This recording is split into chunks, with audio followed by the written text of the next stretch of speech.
सभी दोस्तों को सलाम नमस्कार। एक बार फिर से स्वागत है आपका स्टडी 11 में। मैं हाजिर हूँ नदीम आपके साथ मॉडर्न इंडियन हिस्ट्री के एमसीक्यूज को लेकर के। जी हाँ, from trade to territory the company establishes power part 8 part 7 तक आपसे हमने डिस्कस हमने कर लिया है। आज पार्ट 8 से पहले हम बता दें कि पार्ट 5 और 6 में आपको बताया था कि बंगाल को अंग्रेजों ने कैसे कब्जा किया। जी हाँ, और पार्ट 7 में जाकर के हमने बताया था कि एंग्लो मैसूर वार कितने हुए, यानी कि 4 हुए थे और क्या रिजल्ट हुए लास्ट में। जी हाँ, और फिर आज पार्ट 8 में यानी पार्ट 8 में हम आपके साथ डिस्कस करेंगे एंग्लो मराठा वार के बारे में। एंग्लो मराठा वार, जैसा कि आपको मालूम है, 3 एंग्लो मराठा वार हुए थे। 3 में से पहला एंग्लो मराठा वार ये कहता है कि ट्रीटी ऑफ सूरत से शुरू हुआ और एंड किया ट्रीटी ऑफ सलवाई में। ट्रीटी ऑफ सूरत की मुख्य बातें आप बताएं, ट्रीटी ऑफ सलवाई की मुख्य बातें आप ही बताएंगे। जी हाँ, ये क्वेश्चन आप ही के लिए है। ट्रीटी ऑफ सलवाई किन किन के बीच में हुई थी और ट्रीटी ऑफ सूरत किन किन के बीच में हुई। आइए, तो सेकेंड एंग्लो मराठा वार क्यों हुआ ये कि पेशवा बाजीराव सेकेंड को होलकर ने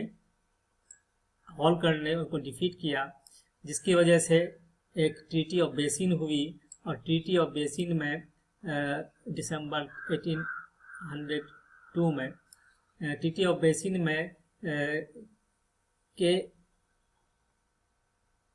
पेशवा बाजीराव ने क्या किया, मांग लिया, इससे ब्रिटिश से हेल्प मांग लिया, यानी acceptance of the British protection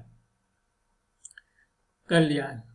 ठीक है, तो जिसकी वजह से ब्रिटिश ये यहाँ पर जीतते हैं इसमें, और फिर मेजर ट्रीटी साइन होती है जिसमें मराठा एम्पायर और ब्रिटिश एम्पायर के बीच में, जिसमें ब्रिटिश को बहुत सारे इंडियन टेरिटरीज दे देना पड़ता है। इसके बाद आता है थर्ड एंग्लो मराठा वार। थर्ड एंग्लो मराठा वार में यही है कि ब्रिटिश को ये लगता है कि पिंडारीज जो है, पिंडारीज को मराठा मदद कर रहे हैं। पिंडारीज कौन थे, इसके बारे में एक सेंटेंस में आप बताओ कि क्या थे, कौन थे ये लोग। जी हाँ, तो इस लड़ाई में मल्हार राव होलकर के माधोजी भोसले और बाजीराव सेकंड ये तीनों एक साथ आए थे, लेकिन अंग्रेजों ने हराया और पेशवा जी को पेंशन देकर के भेज दिया, बिथूर भेज दिया। कहाँ भेज दिया? बिथूर। याद रखिएगा sir, third Anglo Maratha war के बाद क्वेश्चन आ सकता है कि पेशवा को कहाँ भेज दिया गया पेंशन देकर, तो बिथूर। ये बिथूर प्लेस कहाँ पर है, आप क्वेश्चन बताएं, इसका आंसर बताएं। चलिए नेक्स्ट आते हैं पहला क्वेश्चन पर, और क्वेश्चन है choose the correct statement about Marathas. They way divided into many states under different chiefs sardars belonging to the dynasties such as Sindhia, Holkar, Gaikwad, Bhosle. Second statement है these chiefs were held together in a confederacy under a Peshwa principal minister who became its effective military and administrative head based in Pune.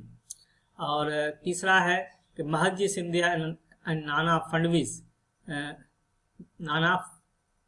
Fadnavis were two famous Maratha soldiers and statesmen of the late 18th century. Only A, only B and C, only C and all of the above. यहाँ पर जो तीनों statement सही है, इसलिए answer होगा all of the above. Next आते हैं क्वेश्चन और देखते हैं कि which of the following battles shattered the Marathas' dream of ruling from Delhi? First Anglo-Maratha War, Second Anglo-Maratha War, Third Anglo-Maratha War, Third Battle of Panipat. यहाँ पर जो answer होगा थर्ड बैटल ऑफ पानीपत होगा। जी हाँ, थर्ड बैटल ऑफ पानीपत से उनकी कमर, मतलब ये कहा है उनकी रीढ़ की हड्डी टूट गई, और फिर बचे खुचे पावर को अंग्रेजों ने फर्स्ट, सेकंड और थर्ड एंग्लो मराठा वार के माध्यम से खत्म कर दिया।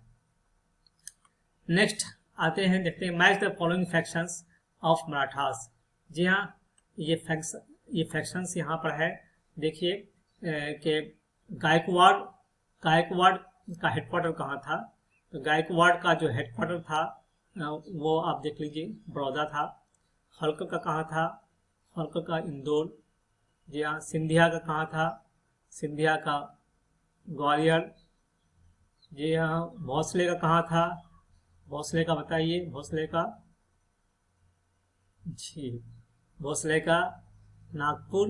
जी हाँ, भोसले का नागपुर। मेहर्स का था। जी, मेहर्स का बताइए। जी, विदर्भ। और क्वार्ट्स का बताइए। धार्स, धार एंड देवास। और निवेलकर का हो गया, दैट इज द झांसी। निवेलकर का हो गया झांसी। तो ये सभी फैक्शंस थे। अब पेशवा का पुण्य तो जान ही रहे हैं, यानी 8 फैक्शंस हो गए। 8 फैक्शन को पेशवा डील करते थे, ये क्या नाम है, लीड करते थे। ये हाँ, second is the correct answer. देख लीजिए, Gaekwad of Baroda, Holkar of Indore and Malwa, Scindia of Gwalior and Ujjain, Bhonsle of Nagpur, और मेहर्स of Vidarbha, Powar of Dhar and Dewas, and Newalkar of Jhansi.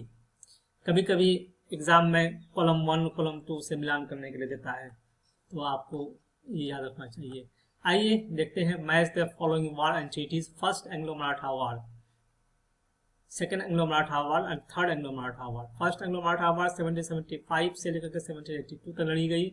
इसमें जो ये हुआ treaty of Salbai. Second Anglo Maratha war 1803 से लेकर 05 तक। यहाँ पर acceptance of subsidiary alliance treaty of Bassein in 1802 होता है। और थर्ड एंग्लो मराठा वार जो होता है 1817 टू 1818। लॉर्ड हेस्टिंग्स जो है गवर्नर जनरल होते हैं, charge Marathas with giving shelter to the Pindaris and hence for the war. और इसी में तो ये तीनों, ए का 1, बी का 2, सी का 3, पहला स्टेटमेंट सही है। जी हाँ, और थर्ड एंग्लो मराठा वार के बाद पेंशन दे दिया गया पेशवा को, कहाँ, बिथुर भेज दिया गया। निम्नलिखित ये 2 संधियों को सम्मिलित कीजिए। जी हाँ, ये हो गया वही हिंदी में। After which battle of EIC got control of south of Vindhyas? Third Anglo Maratha war, fourth Anglo Mysore war, second battle of Panipat, sorry third battle of Panipat, none of the above. तो यहाँ पर जो होगा आफ्टर विच, यानी कि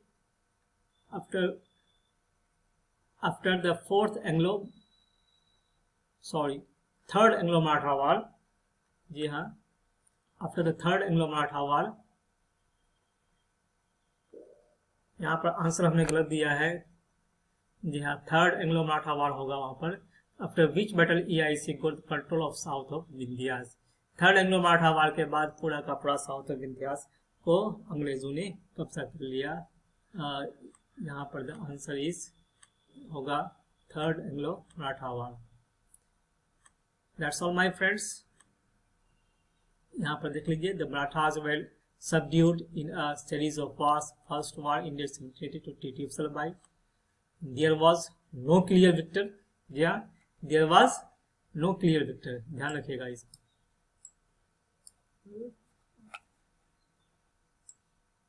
Yeah.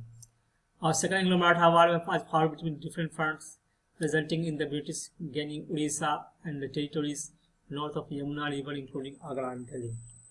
और फाइनली थर्ड एंग्लो मराठा वार जो हुआ वो 1817 टू 19 में ट्रस्ट मराठा पावर, और Peshwa was removed and sent away to Bithur near Kanpur with a pension, और the company now had complete control over the territory south of Vindhyas. जी हाँ, तो ये बात है। That's all my friends. अगर आपको पसंद आए तो लाइक, शेयर और कमेंट कीजिएगा, और वेट फॉर 9। जी हाँ, वेट फॉर पार्ट 9। और तब तक के लिए हमें इजाज़त दीजिए, और इसके साथ ही जय हिंद।